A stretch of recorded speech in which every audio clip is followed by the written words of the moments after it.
Hi everyone, welcome back to the channel. Now, I've just got back from the gym and I've had an email through from Audi saying that you've complied with all the requirements to set up digital key. Now, if you've got a Q6, you've had other e-trons in the past, you're probably going to have one of these convenience keys. So this is the keyless entry. Now that's not standard on an awful lot of Audis, but it comes on all of the Q6 range with this convenience key. All the UK ones pretty much kind of Tech Pack or Tech Pack Plus kind of spec. There isn't really those kind of options on it. So yeah, you get the convenience key, but there's now digital key, and that means using your phone as the key. Now I've tried to set this up in the past, but it didn't work.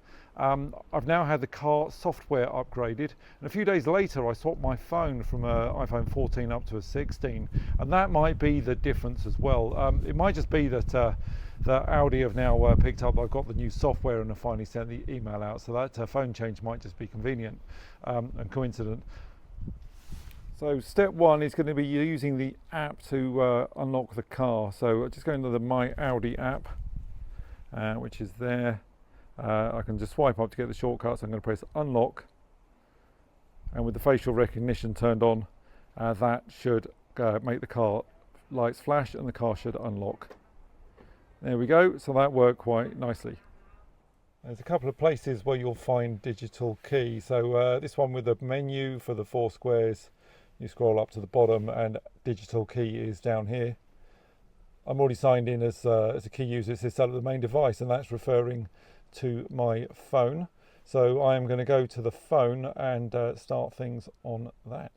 So on the phone app, just going to scroll around to all functions, digital key, and it should come up with a checking compatibility, and then it should start to say it works. My problem in the car is I sometimes lose the home Wi-Fi, so I might need to just kind of change things around on my connection just to get this thing to work while I'm out on the front drive. I think the phone is connecting to the car, so I might just come off the car Wi-Fi and connect up to home to make this work thoroughly. I don't have much of a data signal on my front drive, unfortunately. It's good enough for my Omi charger that uses 3G and 4G, but it's not so great on the phone. Okay, that's that sorted. So now I have my home Wi-Fi connected. Just turned off CarPlay on the main car, which is going to help. So start the setup. Sit in your Audi, start the car, which I'm doing. You have to sit down to do that. Add the car key to the wallet. Now previously I was getting a message saying that wallet was not available or responding. So let's see if this works. I can see things are pairing and connecting the main device on the screen. Never done this before, so it might take a little while.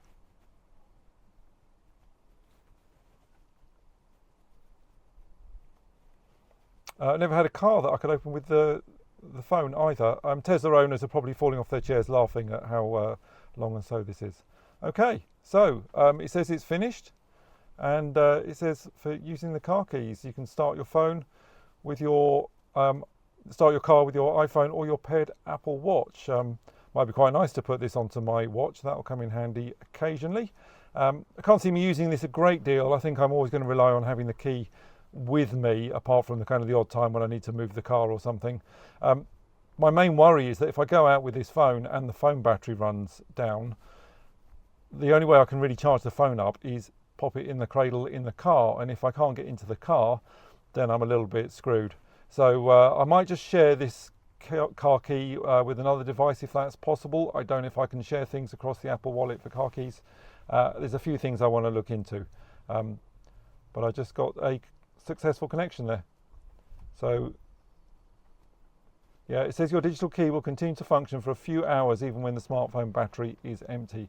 Now I know I can use wallet and kind of pay on the tube and stuff if I've got a low battery. So yeah, fingers crossed this is actually going to alleviate those concerns for me. It just says walk up to your vehicle to unlock and start the car, and when the vehicle is locked, the vehicle is locked when you and your smartphone move away from the vehicle. So yeah, I might go and put the key in the house and just see how well this works. There we go, all done and sorted. I shall press finish, and then we will check this out. This key card, that was a grey card that came connected to the second set of keys that I got from the dealer. So that's apparently something you can hand over for kind of valet parking, or if someone's doing work on the car, you can just give them that card to operate. But if you activate that card, I believe it deactivates the digital key on the phone. You don't get both at the same time. So now the key is in the house. I've got the phone. Let's see if I can open up the car and see how that's going to work. The car is definitely locked right now. I locked it on the key and the key is out of range. So it won't be the key doing things. It should be the phone. I'm not too sure if I can just pull the handle like the app suggested, or if I've got to tap the phone up against the door or something like that. I think when I'm in the car, I'm going to have to put the phone down in the charging cradle or the cup holders, and then that should be enough to start things up. That's what you also do with the convenience key. If you've got a flat battery in the key, you have to use the emergency metal key that's buried into it to get into the car. Once you're in the car, put the key fob down in the cup holders or down by the phone charger, and then you can start the car up. Now I know the car's locked, the mirrors are folded, so let's just check a couple of things out. First up, charging port. Now, unlike my old e-tron, if you had the convenience key on you, if you push the button, the charging port would open, and it doesn't on the Q6. It doesn't with the key either, so that didn't change that. But let's go check out a door.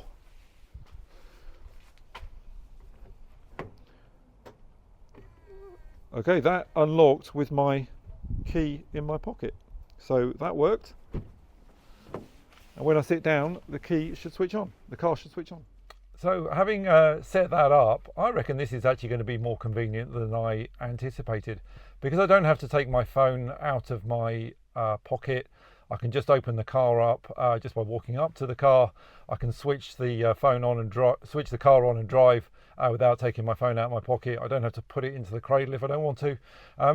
This is actually going to be quite handy. So I reckon I'm going to use this a lot now. And yeah, give me a couple of weeks and I'm going to go, where are my car keys? My phone's got low battery, I don't want to take that, and it'll all be a bit of a pain. But right now, yeah, I do like the idea of using my phone as the key. It's, I think it's going to be better than I anticipated. And the setup, as you saw, didn't take me too long. When I tried and failed in the past, I wasn't near the key, well, it wasn't near the car, and I had an 8-digit code. So you might have to enter that as part of the setup. That's not shown on this video, but for everything else, yeah, I think this is going to be pretty cool. Anyway, stay tuned to the channel. There's more content coming up soon. The sun is out, so our other EV, our Fiat 500 electric convertible, which is an absolute hoot. It's a car that I love to drive. Brings out the Italian racing driver in everybody, and as a consequence gives you appalling efficiency.